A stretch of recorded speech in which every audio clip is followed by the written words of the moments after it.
Soomaaliya oo dhacda bariga qaaradda Afrika isla markaana xornimada ka qaadatay isticmaalka Talyaaniga iyo Ingiriiska 1960kii ayaa ah dal kheyraad dhan walba ah wayba ku manaystay marka laga yimaado macdanta iyo shidaalka ku jira dhulka ee aan wali laga faa'iideysan kheyraadka kale ee muuqda ee dalku u leeyahay waxa kamid ah xeeb aad u dheer oo gaarsiisan 3330 kilomitir xoolo fara badan iyo dhul aad u fiican oo ku haboon beerashada haddaba intaan u gudagelin taariikhda beeraha ee dalka waa maxay beer maxayse Soomaalidu u taqaan waxaan hordhigay beeryaqaan Maxamed Faarax Cali oo barta kulliyadda beeraha ee jaamacadda Zamzam Soomaalidu waxay beer u taqaanaa in la beerto dhulkii laguna beero dalagyo kala duwan iyadoo hadafku laga leeyahay in laga helo cunto laga helo hadafka laga leeyahay waa hadafka anagu beerno laakiin hadafka wadamada horumaray waxa ay u beertaan in cunno laga helo dhar laga helo daawo laga helo maxaan ku raadaay waxyaabo badan oo la isku qurxiyo laga helo lama soo koobi karo faa'iidooyinka agriculture uu leeyahay laakiin anaga faa'iidooyinka waxaan ka u sameysana oo kali inaan wax soo saarkeen uu ku filnaado bas oo kaliya xagga cunnada oo kaliya beeraha waxa soo galay oo kale dhaqashada xoolaha ayaa soo galay qofkii beerleyda inuu sidoo kale oo xoolo asina dhaqdo ayaa soo galayso oo labadaas faa'iido ay u tahay beertii waxa uu ka soo saaro oo asi nafsadiisa inuu ku dabaro qaybna xoolihiisa oo ka siisto hadii noqoleed waxyaabaha ka soo haro laakiin guud ahaan agriculture-ka labadaas qayb ay ku jira taariikh ahaan xilliga qodashada beeraha ee dalka ay bilaabatay si dhaba looma hayo oo odayna ma sheegin wiilna aabihii kama warin laakiin waxaa la qiyaasayaa in muddo ka badan 3000 oo sano ka hor wax la beeran jiray oo dhulka in la falana loo adeegsan jiray xoolaha wixii ka horeeyay gobonimadii 1960kii beerashadu waxay ahayd mid aad u xadidan waayo waxaa dalka joogay isticmaalkii reer Yurub labada daamood ee wabiyada Shabeelle iyo Jubbana waxaa joogay oo beeranayay gumeystihii Talyaaniga dalagyadii uu ku beeri jiray oo uu ka soo saari jiray waxaa kamid ahaa mooska ama muuska cambaha canabka qaraha iyo sidoo kale suufka ama kotonka markana sidii ay ahaayeen beeraha wixii ka dambeeyay gobonimadii 60kii iyo wixii ka horeeyay dagaalkii sokeeye 1990kii xilligii gobonimada kadib beeraha si fiican ayaa loogu baraarugay waxaana barigaasi jiray jihayn dadka lagu jihayn jiray inay wax beertaan iyadoona beeruhu ay noqdeen shaqo abuurada ugu muhiimsan iyo lafdhabarta dhaqaalaha ee dalka muddo kadib xornimadii isku filnaan xagga wax soo saarka ah ayuu dalku gaaray iyadoona dalal Afrika iyo Yurub ah wax looga dhoofin jiray dalka taasoo lacag adagna ka soo gali jirtay Soomaaliya waxaana doorkooda ciyaaray fanaaniinta oo dadka ku guubaabanayay beerashada iyo inay wax beertaan heesihii loo qaaday beerashada barigaasi waxaa ka mid ahaa midan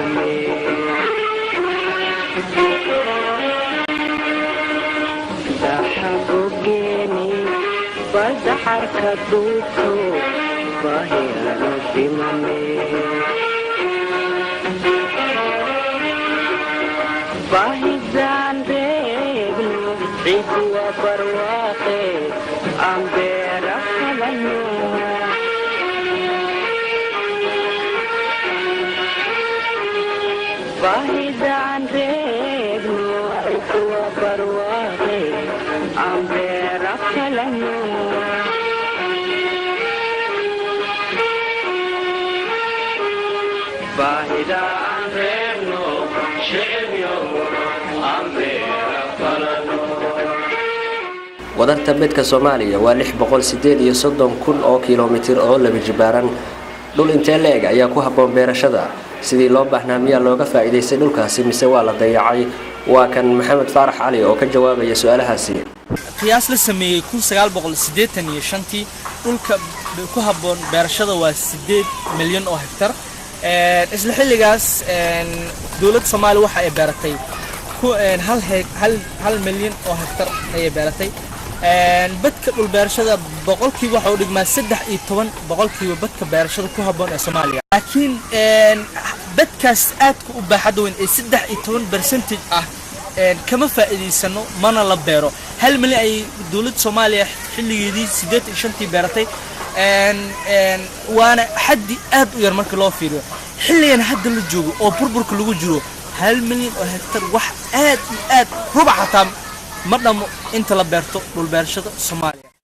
marka laga hadlayo dhulka ay wax ka baxaan beeralaydu waxay isugu jiraan kuwa roofalata ah iyo kuwa kale oo gacan waraab ah beeralayda roofalatada ahna waxaan uga hadli doonaa barnaamijyadeena soo socda hase ahaatee kuwa gacan waraabka ah waa kuwa xilli kasta oo sanadka ah wax beeran kara oo waxa ay haystaan wabiyada Shabeelle iyo Jubba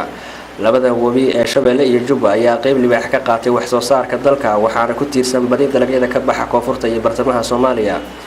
inkastoo markii ay dhacday dawladda dhexe ee dalka xilliyada qaar siiba go'aya dayrta markaas oo robab lixaadii ay da'aan ay fatahaan isla markaana daakum ay ka dhigaan beerihii wixii ku beernaa haddana faa'iidada lagu qabo ayaa la dafiri karin oo xoolaha iyo dadkuba waa ka cabaan beerahana si joogto ah ayaa looga waraabiyaa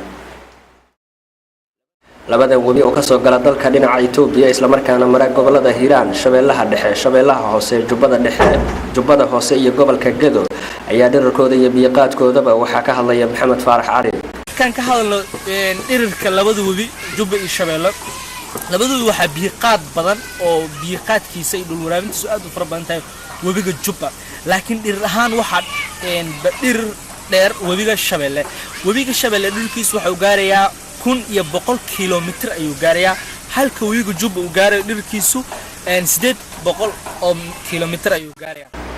mashaariic fara badan oo dhanka beeraha ah ayaa jiray intii aysan dhicin dawladda dhexe ee dalka waxaana ka mid ahaa mashaariicdaasi cilmi baaristii beeraha iyo mashruucii fidinta beeraha iyo warshadiisa korta ee Jowhar beeraha muuska oo ahaa 9,000 oo hektar oo ku beernaa hareeraha wabiyada Shabeelle iyo Jubba oo sanadkii 1989 laga dhoofiyay 116,000 oo tan mashruucii Libsoma mashruucii bariiska ee Shabeellaha Dhexe mashruucii bariiska ee Mugambe Shabeellaha Hoose mashruucii Faanoole ee korontada iyo bariiska mashruucii sokorta ee Mareeray Jubbada Dhexe iyo jidcadayaasha isku xira beeraha iyo suuqyada wixii ka dambeeyay burburkii markii ay dhacday dawladda dhexe ee Soomaaliya waxa la waayay dhammaan waxyaabihii aan soo sheegay taana waxa marag cad u ah muuqaalkan idin muuqda oo ah warshadii sokorta ee Jowhar oo ahayd mid ka mid ah mashaariicdii ugu muhiimsanaa ee dalka hadda se noqotay meel haawanaysa oo halaqaleen ah wali waxaan ku jirnaa ka sheekaynta beeraha iyo burburkii beeralay badan ayaa qaxooti ku noqday dalalka dariska ah halka qaar kalena ay barakacyaal ku yihiin xeryo ku yaala gudaha dalka dhowr iyo 20 sano ee la soo dhaafayna waxaa joogtoobay soo noqnoqoshada fatahaado iyo daadad aafeeyay beeraha sidoo kale abaaro dhowrkii sanaba markuu dhuftay qaybo badan oo dalka ka mid ah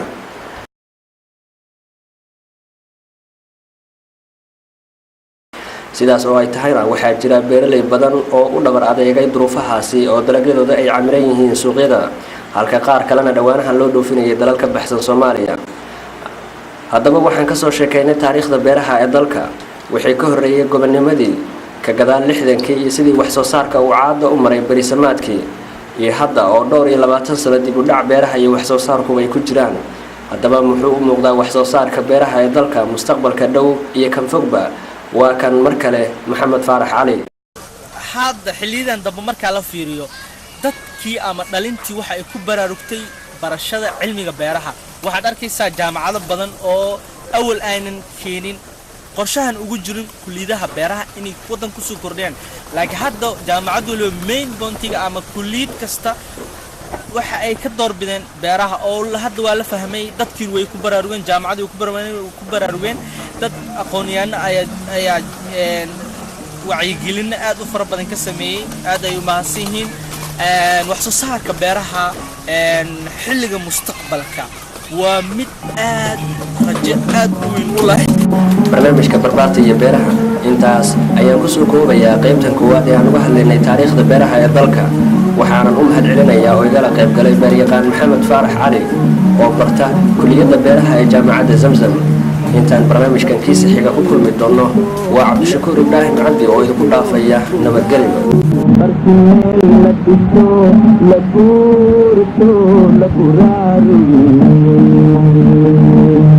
برقدي لكعو بلاش لعنام براني آني برلو إنم بير فلانو أنكو باهي بحني آني برلو إنم بير فلانو أنكو باهي بحني